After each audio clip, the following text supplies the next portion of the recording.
stop the world. Hello everyone and welcome to the second video edition of the Stop the World podcast. I'm David Rowe. And I'm Justin Bassi. Today we've got a special treat for you. We have the Latvian Foreign Minister, Baiba Braže, who, Justin, you had the opportunity to sit down with on the sidelines of the Sydney Dialogue. Obviously, there's real value in having a foreign minister from that part of the world right on Russia's doorstep, travelling through the Indo-Pacific, including to Australia, and talking to us. It really was, and we really can now call the Minister a Sydney Dialogue regular, Dave. She attended last year in a different role. She was an Assistant Secretary General of NATO.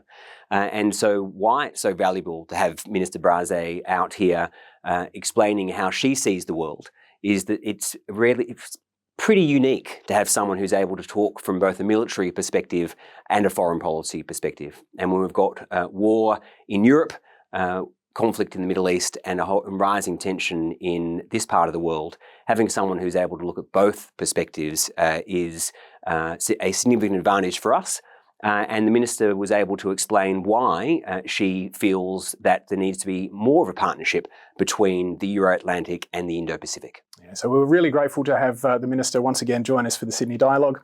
Without any further ado, Justin, over to you and the Minister. Well, Minister Baiba Braže, the Foreign Minister of Latvia, it is truly a pleasure to welcome you back to Australia again, back to the Sydney Dialogue again. You are now, I can really call you a regular, so welcome. Thank you so much. It's a pleasure to be here, and it's also necessary to make an effort and go, let's say, to the other side of the world from Europe to really engage with the people that you have here, not only Australians, but also you have a great group of attendants in Sydney Dialogues. We've actually got over 30 countries attending, so it is great. Let's start there. Let's go straight into it, Minister. You are now the Foreign Minister of Latvia. You attended last year as a very senior role for NATO. Why are you here as the Foreign Minister of Latvia in Australia? Why is it important for Europe and the Indo-Pacific, Latvia and Australia, to get together and have these conversations about the intersection of technology and security? Indeed, that's a correct question, because we are quite distant geographically, but in the same time, I think the challenges that we face, but also threats, I could say, are similar, not only hybrid threats, but also possibly conventional threats. And it's important to compare the notes, but it's important to understand each other, but also to know what to do. The action part is indeed something that I'm looking at. For me, it's also, as I mentioned, to be here to meet people from those 30 different countries, from Tonga to India to various other countries represented here. And again, mostly to listen, because for me as Foreign Minister, I want to understand and learn and hear. Also, the dialogue itself, the themes that you have chosen for this year, the AI with all the implications, both positive, maybe less positive, for governments, for the private sector, the perceptions of the private sector. Like we had a very interesting input from one of the companies on the future workforce for the AI. You know, what type of functions could it have? So there is a variety of angles. On more specific bilateral track, we have more than 25,000 Latvians living in Australia already, third generation Latvians here. And I had a meeting yesterday with them, so that's always good to meet them. That enriches bilateral relationship, of course, between us. But also on substance, I think Russia's war in Ukraine, more than 2.5 years, almost 2.5 years, more than 2 years ongoing, is something that we have to clearly address. Every UN rule has been broken, violated. This aggression is not finished. So what we do about it is as important as it was on the first day of the war as it is now. And there is no right for fatigue, there is no right for concentrating our thoughts and thinking that it will just disappear by itself. No, we have to clearly continue working together to limit Russia's ability to wage the war, but also to support Ukraine for as long as necessary. Well said, and I think that's definitely something that binds Australia and Latvia, Australia with our friends in the European Union and NATO, of course.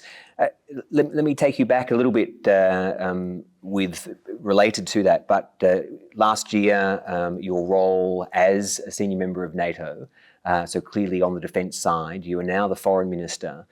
You've talked about just then the impact of Russia's illegal war on Ukraine.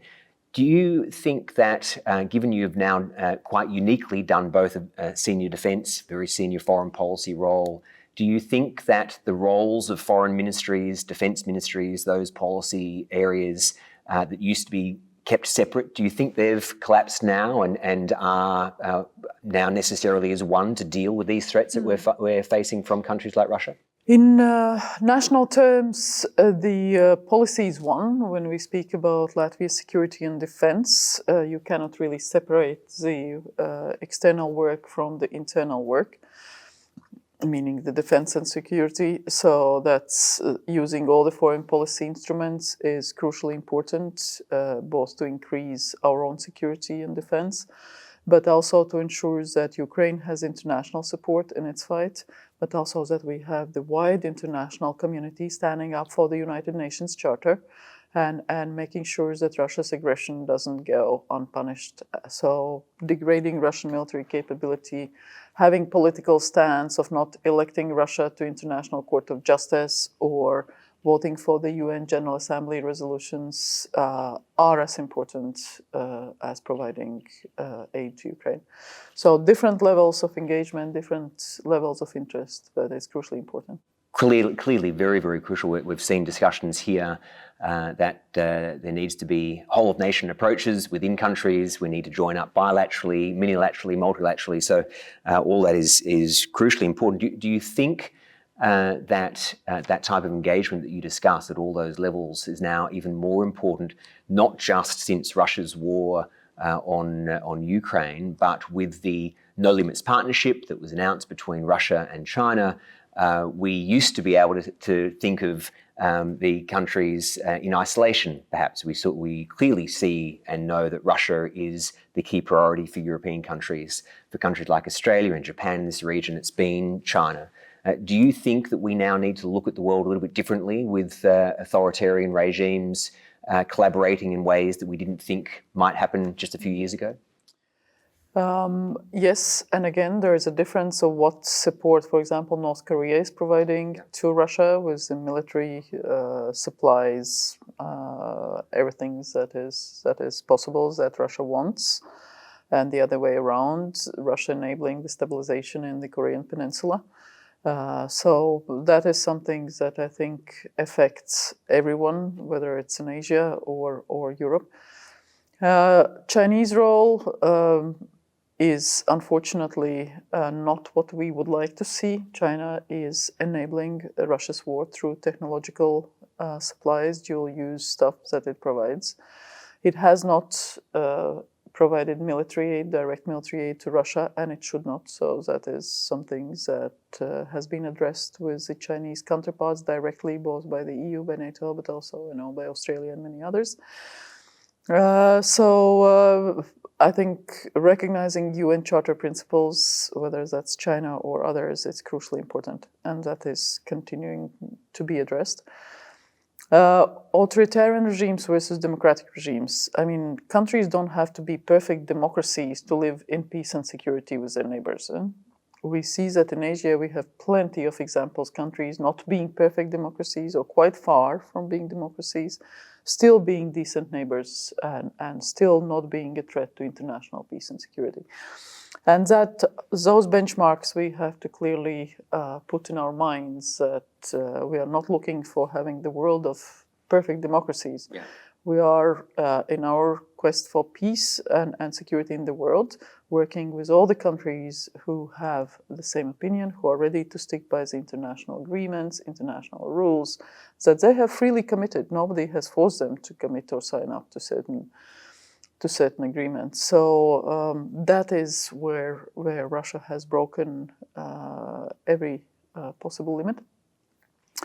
And unfortunately, China is questioning it. And again, whether it's Australian engagement with China, whether it's regional engagement here via ASEAN or others, whether it's EU-China dialogue, Latvian-Chinese dialogue, I think we all have to come with a consequent message that maintaining that rules-based order that we have committed to freely, whether that's UN Charter, whether that's the PCA statute, whether that's other WTO rules, is something that works in the interest of all to reduce complications, reduce possible conflicts, and make sure that it's a world where everyone benefits in terms of trade, in terms of prosperity, and so on and so forth. So the world is more complex than authoritarian versus democratic regimes in my book. Yes, no doubt more complex. It's a really fascinating conversation and an important set of messages there that regardless of whatever political system you have, there is a framework of rules and norms that are there for a reason. And that's the case whether you are a democracy or not. I also think it's an important point, Minister, that we're not in need of a perfect democracy, because even our great democracies are not perfect, and in fact, it's some of our imperfections that can make the great cultures we have. Do you think, though, that democracy has, or democracies have, been a little bit desensitized to so much aggression around the world that we have stopped explaining what you just did? And do you see this, your message that you just described, as an important role as Foreign Minister, that as a democracy, Latvia, as a democratic set of countries through the EU, that we don't have to export democracy, but the principles that we believe in, the framework of rules, UN rules and norms, that everybody is signed on to, they are the important principles, and we need to ensure that we hold each other and everyone else to account? Is that your message? Well, I'm a great believer of democracies because whether it's Immanuel Kant, who clearly said that democracies are less likely to fight wars, and therefore, they are much better for human sort of development. Or whether we look at the Brookings Institution a couple of years ago had a very good study on, whether democracies are doing okay, and quite clearly came back with a research where in democracies, people have longer life expectancy. Children are born in better health and are doing better in education, and there is overall higher human satisfaction level with life. So there are various indicators which shows that democracies are a better place where to live, develop, and how to organize yourselves. But again, I think it's important to pass those messages in a ways that are appropriate for particular countries. We are not into regime change. We are not into a type of sort of active revolutionary mode. And again, depends what we talk about. If we talk about human rights and the respect for the human rights, obviously, we have multilateral bodies that analyze the situations, that provide reports and evaluate and give us an objective picture on how countries are doing in that respect. We have rapporteurs on specific themes appointed by the UN, again, whether that's children's rights or whether that's women's sexual conflict abuse and so on and so forth. So that all forms, of course, how we see the world and relationships with particular countries.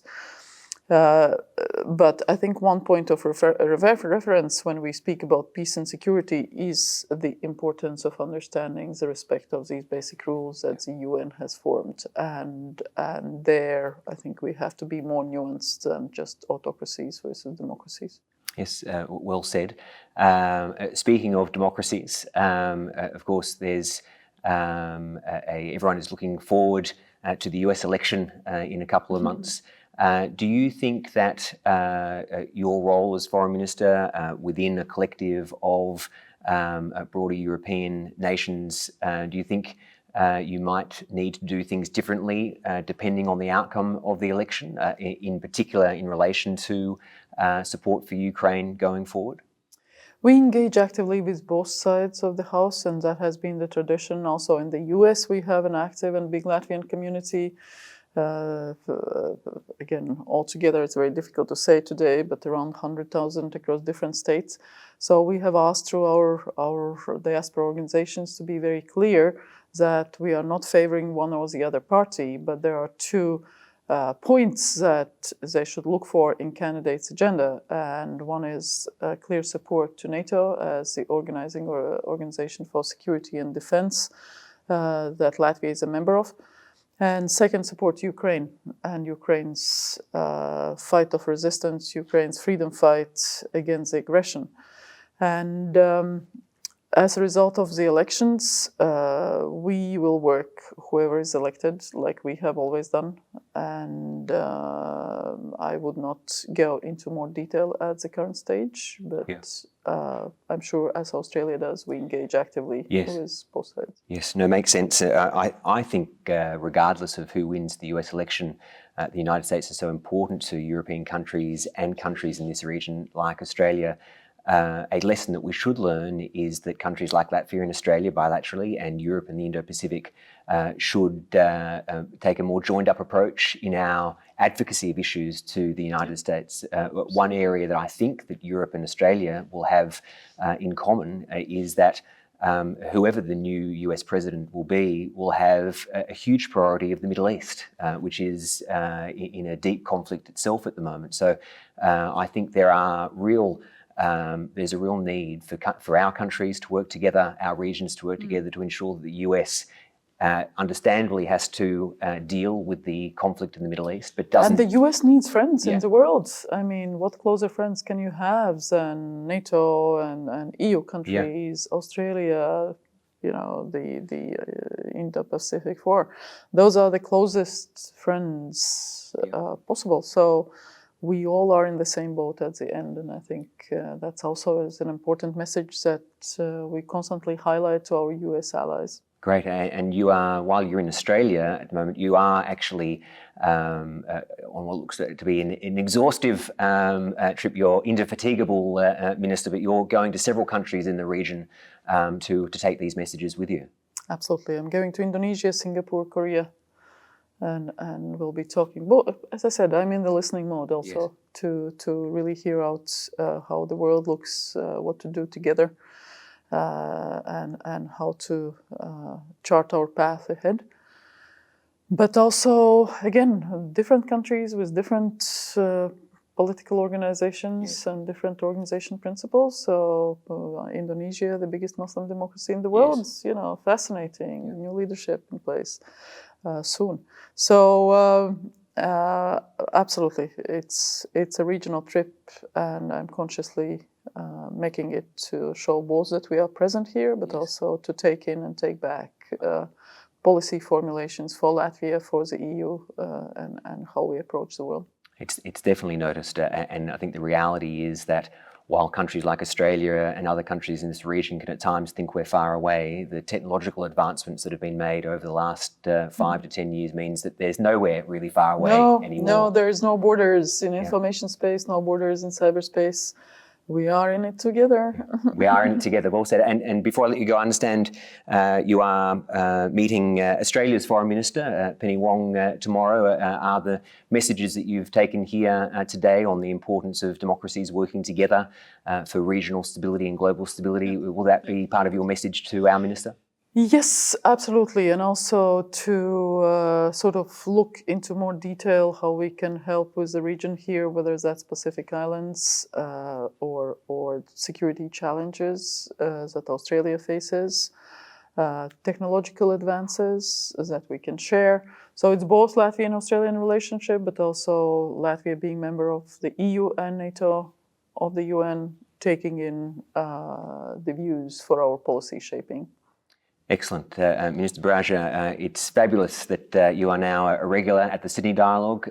You are a regular here in Australia in multiple roles. So thank you for binding and joining the two regions, Europe and the Indo-Pacific. Best of luck with the rest of your trip. And I hope to see you out here again next year. Thank you so much. Hope so. Let's see. Thank you so much.